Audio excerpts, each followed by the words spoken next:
Meet the ગિમ્પના ટ્યુટોરીયલમાં સ્વાગત છે. આ ટ્યુટોરીયલ નોર્ધન જર્મની બ્રેમેનમાંથી રોલ્ફ સ્ટાઇનોર્ટ દ્વારા નિર્માણિત છે. ચાલો ટ્યુટોરીયલ એક ઈમેલથી શરૂઆત કરીએ જે મને મળ્યો છે. મને ઈમેલ ડેવિડ વેન્સલથી મળ્યો છે અને તેણે મને પૂછ્યું છે કે ગિમ્પમાં ભૂમિતિ વડે સાદી આકૃતિઓ કેવી રીતે દોરવી. તો ચાલો સૌથી સરળ માર્ગ દ્વારા શરૂઆત કરીએ, એટલે કે સીધી લાઈન વડે.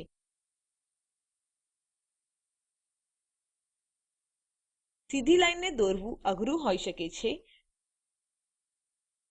પણ જો તમે અહીં એક પોઈન્ટ બનાવો છો અને Shift કી દબાવો છો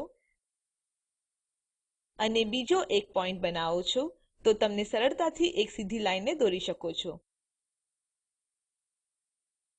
તો આ છે સીધી લાઈનો. અન્ડું કરવા માટે Ctrl Z દબાવો. ચોરસ એ થોડું વધારે ગૂંચવણભર્યું છે. ટૂલ બોક્સમાં જાઓ અને રેક્ટેંગલ ટૂલ પસંદ કરો અને સાપેક્ષ ગુણોત્તર 3:3 ને રાખો. તો આ એક ચોરસ હોવો જોઈએ. હવે મારી પાસે ચોરસ સિલેક્શન છે, તો એડિટ સ્ટ્રોક સિલેક્શન પર જાઓ. હું અહીં અમુક ફેરફારો કરી શકું છું.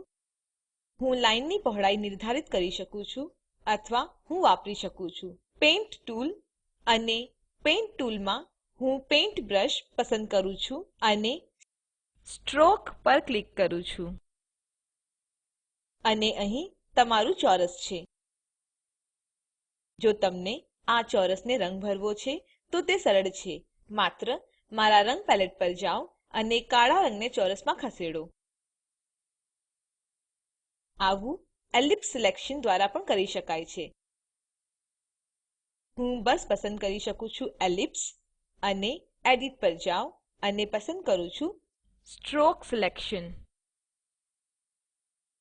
વધુ ગૂંચવણભરી આકૃતિઓ માટે પાથ ટૂલ પસંદ કરો. હું પોઈન્ટો બનાવીને માર્ગ બનાવી શકું છું અને જ્યારે હું છેલ્લા પોઈન્ટ પર ક્લિક કરું છું, મારો માર્ગ સમાપ્ત થાય છે. ત્યારબાદ હું અહીં એડિટ પર જઈ શકું છું અને આ હાથાઓને તમને જેમ જોઈએ છે તે રીતે સુધારિત કરવાનું ચાલુ કરું છું. તમે આનો અભ્યાસ કરી શકો છો અને સમજી શકો છો. તે અત્યંત સરળ છે.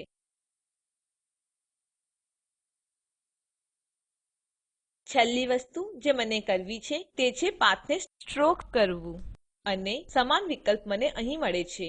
જેમ હું સ્ટ્રોક પર ક્લિક કરું છું, મને એક ખામી રહિત લાઈન મળે છે. આ એક સીધી લાઈન નથી, પણ તે એક ખામી રહિત લાઈન છે. અને આ અઠવાડિયા માટે બસ આટલું જ. વધુ જાણકારી માટે meetthegimp.org પર જાઓ અને જો તમને ટિપ્પણી મોકલવી છે તો info@meetthegimp.org ને લખો. IIT બોમ્બે તરફથી ભાષાંતર કરનાર અને રેકોર્ડિંગ કરનાર હું જ્યોતિ સોલંકી વિદાય લઉં છું. જોડાવા બદ્દલ આભાર.